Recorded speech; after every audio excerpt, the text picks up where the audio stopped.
Margaret Kachere, a resident of Mwikala village in Machinga district, recounts a day in 2009 when her family of 5 children was about to lose their second-born child to malaria. That day, her body was too hot, and she would often faint. I took her to a traditional healer, but it did not help. It was terrible that one couldn't sleep.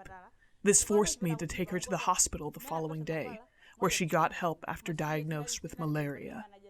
Kachere's family is among thousands of people in Mwikala village who have long been affected by malaria, largely because of beliefs and misconceptions against the use of mosquito nets, a preventive measure.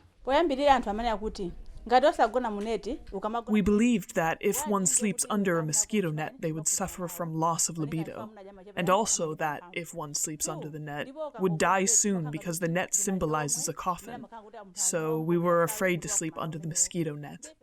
But the community-driven anti-malaria campaign, which started in 2016, has changed that perception. Now, Mwikala, a home to over 12,000 people, has become a model village in Malawi for combating malaria.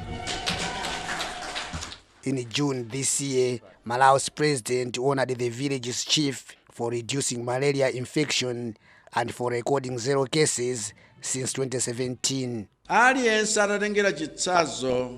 What this village has done has given me hope that if everyone follows what they do, the campaign to make Malawi free from malaria is possible.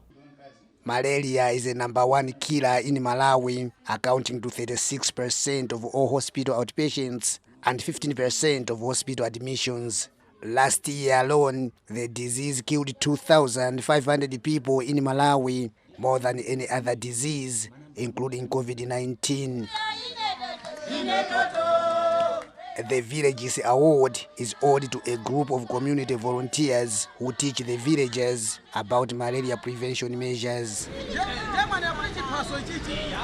Their activities include drama, community health talks, and door-to-door campaigns.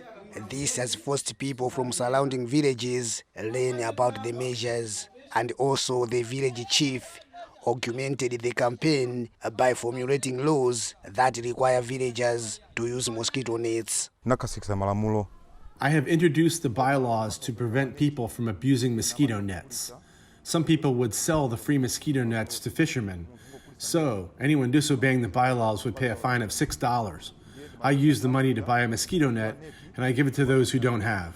Now, Mwikala community volunteers say that funds permitting, they look to take the anti-malaria campaign to nearby villages or beyond. Lamek Masina for VOA News, Machinga District, Malawi.